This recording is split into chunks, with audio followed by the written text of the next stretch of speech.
बच्चों चलते हैं मेंटल मैथ क्लास 7 के नेक्स्ट क्वेश्चन की तरफ। मैं हूं हरी सर और आप देख रहे हैं मेरा यूट्यूब चैनल चलो कदम बढ़ाएं। तो बच्चों चलते हैं नेक्स्ट क्वेश्चन पर। देखिए नेक्स्ट क्वेश्चन हम करने वाले question number 45। A man goes 12 metre east then ठीक है and then 5 metre north, find his shortest distance from starting point. ठीक है, स्टार्टिंग पॉइंट से शॉर्टेस्ट डिस्टेंस हमें फाइंड आउट करनी है। अब बच्चों देखो यहाँ पर मान लीजिए यहाँ पर आदमी खड़ा है, ठीक है बच्चों, और वो चलता है किसकी तरफ, यहाँ पर चलता है वो ईस्ट की तरफ, ऐसे इधर ही चलता है। मैं आपको एक बार फिर बना के दिखाता हूँ, ये ऐसे इस तरीके से यहाँ पर आदमी खड़ा है। ये मान लीजिए ये ईस्ट है और ये क्या है वेस्ट, और ये है नॉर्थ और ये है साउथ। तो यहाँ पर आदमी खड़ा है और वो यहाँ पर गया, ठीक है। तो यहाँ पर ए मान लीजिए ओ पर खड़ा है और ए पर गया, तो 12 मीटर वो चलाया यहाँ से। फिर वो नॉर्थ की तरफ मूव कर गया इधर, ठीक है। तो इधर वो चला 5 मीटर, तो यहाँ पर बी पर आ गया, ठीक है। तो स्टार्टिंग पॉइंट से अब वो कितनी दूरी पर है, यानी शॉर्टेस्ट हो जाएगी ना। यहाँ पर शॉर्टेस्ट का मतलब कि देखो ये ट्रायंगल बन रहा है, ट्रायंगल में किन्हीं टू साइड का जो सम होता है वो थर्ड साइड से ग्रेटर होता है। तो इसका मतलब बी ओ क्या होगी, शॉर्टेस्ट डिस्टेंस होगी उसके लिए। अगर वो पहले यहाँ से इधर जाए फिर इधर जाए तो ये तो लंबा पड़ेगा, और वो सीधा यहाँ से आ जाए तो वो छोटा पड़ेगा, ठीक है। तो हमें ये फाइंड आउट करना है बी ओ की लेंथ।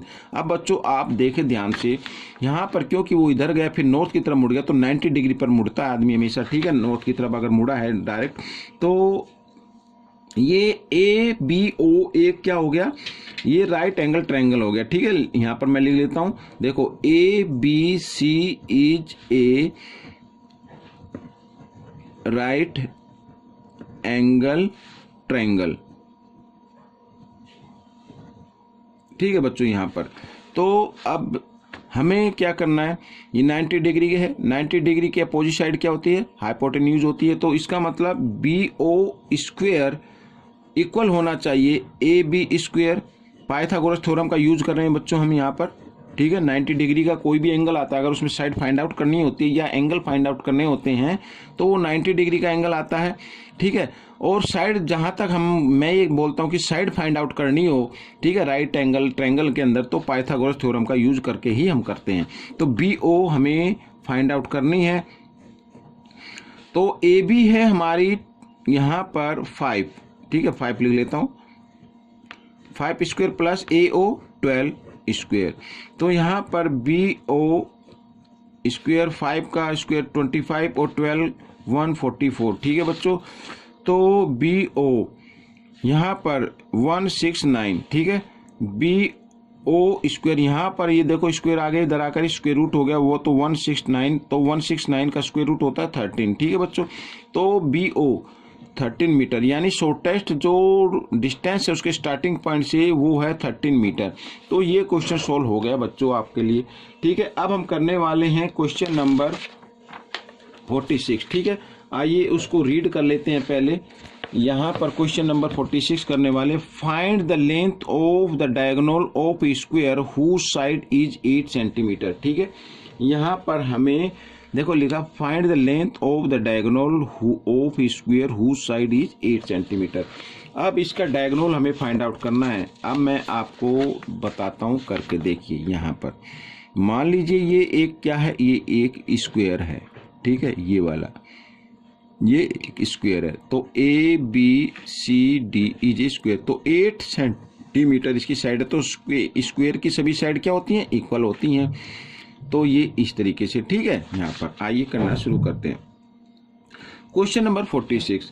तो लेट कर लेते हैं, let A B C D is a square, ठीक है, ये स्क्वायर हो गया। और इसकी ए बी क्या है 8 सेंटीमीटर, एक ही साइड ले लो, सभी साइड इक्वल होती है। हमें क्या करना है, डायगोनल फाइंड आउट करना है। अब देखो बच्चों, क्योंकि स्क्वायर का ईच एंगल 90 डिग्री का होता है, ठीक है, 90 डिग्री का होता है। 90 डिग्री के अपोजिट साइड ये अगर हम ट्रायंगल है ए बी सी, तो ये हाइपोटेन्यूज बन गया, यानी कि ए सी अगर पाइथागोरस थ्योरम का यूज करते हुए हम इसको निकाल रहे हैं, तो ए सी स्क्वायर इक्वल होना चाहिए ए बी स्क्वायर और प्लस बी सी स्क्वायर, ऐसे, ठीक है। तो ए सी स्क्वायर तो ए बी है 8, 8 स्क्वायर प्लस बी सी है 8, तो 8 स्क्वायर। ठीक है बच्चों, यहाँ पर अब देखो बच्चों, यहाँ पर एक चीज़ का आपको मैं पहले पूरा ही कर लेता हूँ, कोई बात नहीं है यहाँ पर। ठीक है, अब 8 का स्क्वायर 64 और ये भी क्या आ गया 64 और दोनों को ऐड किया आ गया 128। ठीक है, तो ए सी इक्वल यहाँ पर 128, इधर ये स्क्वायर था, इधर आकर स्क्वायर रूट में बन गया 128 का स्क्वायर रूट। हम निकालने की कोशिश करते हैं फैक्टराइज मेथड से। देखिए 2 से 2 6 जा 12, 2 4 जा 8, फिर 2 से, ठीक है 2 3 जा 6, 2 जा 4, ठीक है, फिर 2 से 2 1 जा 2, 2 6 जा 12, फिर 2 से 2 8 जा 16। ठीक है, यहाँ पर 2 से करते जा रहे हैं, 2 4 जा 8, 2 2 जा 4, 2 1 जा 2। अब क्योंकि स्क्वायर रूट में पेयर बनता है तो ये बन गया, ये बन गया, ये बन गया। ठीक है बच्चों, इन पेयर में से एक एक नंबर को हम बाहर निकाल लेते हैं। 2 इंटू 2 इंटू 2, 3 पेयर बने था तो 3 पेयर में से 3 2 बाहर निकाल लिए, तो इसका पेयर नहीं बना, इसको अंदर ही रहने दिया। तो बच्चों यहाँ पर आ गया ए सी इक्वल 2 2 जा 4, 2 जा 8, तो 8 स्क्वायर रूट 2। ठीक है, ये आ गया इसका डायगोनल। तो बच्चों यहाँ पर मैं सेंटीमीटर लिख देता हूँ। अब मैं आपको जो बताना चाहता हूँ आप उसको ध्यान से सुने बच्चों। देखो यहाँ पर अगर कोई भी स्क्वायर आता है, मान लीजिए ये स्क्वायर है, यहाँ पर आ गया 5, ये 5 साइड है, इसका अगर हमें डायगोनल फाइंड आउट करना हो तो आप सीधा क्या कर सकते हैं, आप सीधा करेंगे 5 रूट 2, इसके डायगोनल की लेंथ ये होगी। ठीक है, यहाँ पर मान लीजिए 5 नहीं है, यहाँ पर 9 है। ठीक है, ये भी 9 है, ये भी 9 है, तो इसके जो डायगोनल की लेंथ होगी क्या होगी 9 रूट 2। ठीक है, यानी इनमें से कोई एक नंबर लेना और रूट 2 लिख देना है शॉर्ट में। ठीक है बच्चों, तो आप ऐसे मेंटली आंसर दे सकते हैं। ठीक है, तो ये क्वेश्चन नंबर 46 हो गया है। अब हम करने वाले हैं क्वेश्चन नंबर 47। जी हाँ, ये देखिए question number 47, find the perimeter of the rectangle whose length is 40 centimetre and a diagonal is 41 centimetre. तो हमें पेरीमीटर फाइंड करना है रेक्टेंगल का। आइए देखिए करना शुरू करते हैं।